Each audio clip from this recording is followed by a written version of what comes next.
As we sit back here, sir, and sort of examine what's going on across the world. Scott was just talking about Israel. Aaron was just talking about Russia. Chris and Julia, too.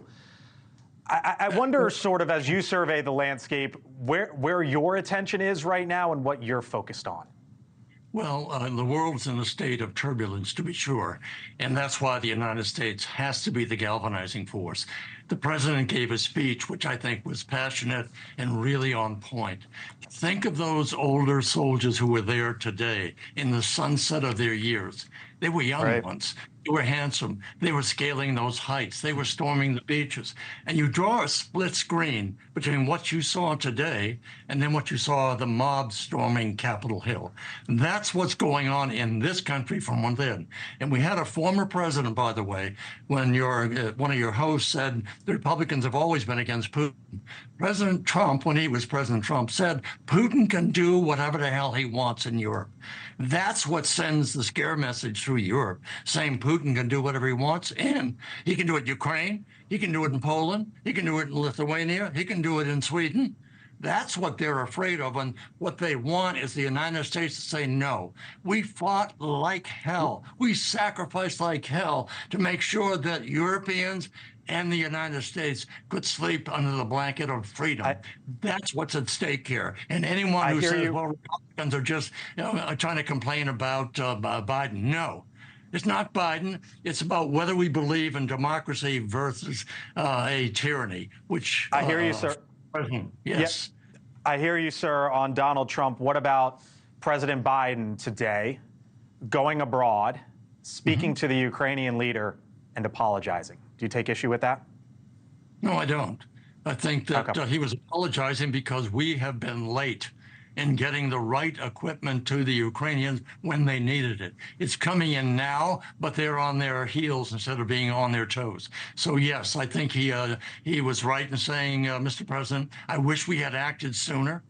We didn't. I'm pledging to you, as long as I am in office, and that is the contingency here, because the Europeans know that if President Trump or Mr. Trump comes back into office, there will be very little support for NATO. He will have Putin drive through Ukraine and give them up overnight. So that's what they're afraid of. And that's why it was important that he speak there today. Speaking of Putin, as a former defense secretary, what do you think he's doing here? He is sending, I mean, when you talk about Cuba, Cuba is 90 miles south of Florida. The distance from Havana to Miami is basically the same distance from D.C. to New York. And he's sending in 4 ships into the port there in Havana, expected to be there next week. What do you think he's doing? I think he's sending a signal that if the United States can provide weapons to the Ukrainians that can strike Russian territory, I can put ships in Havana. The problem is this is a one-timer, hopefully, that we not allow it to be normalized or regularized. At that particular point, I think the United States has a number of options that we can send signals to Russia. We can come very close to your territory. We can put other types of weapons close to you or closer to you. You don't want to do this. Let's not escalate this now. And so, yes, he's sending a signal.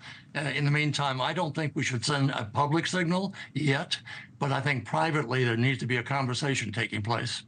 Do you worry about escalation? Because what I just heard from you, I'm not saying it would lead to escalation, but there is certainly a world that exists that if the commander-in-chief sort of takes that advice or goes down that path, that escalation with Russia could occur. I think he always has that choice. What I'm saying is he need not do anything publicly or say anything publicly. But if Putin starts to make regular trips into Havana, we almost went to war those 13 days during the Kennedy administration when we were on the edge of a nuclear war with Russia, with the Soviet Union. We don't want to go down that path. But if Putin starts to put things in Havana, if he starts showing up with more ships on a regular basis, I think at that particular point, our president has an opportunity and an obligation to send a signal to Putin. You don't want to do this because you're going to escalate it, and we certainly have the capability of making life very bad for you. Thanks so much for watching. Just go to joinnn.com to find News Nation on your television provider. And don't forget to click the red subscribe button below to get more of News Nation's fact-driven, unbiased coverage.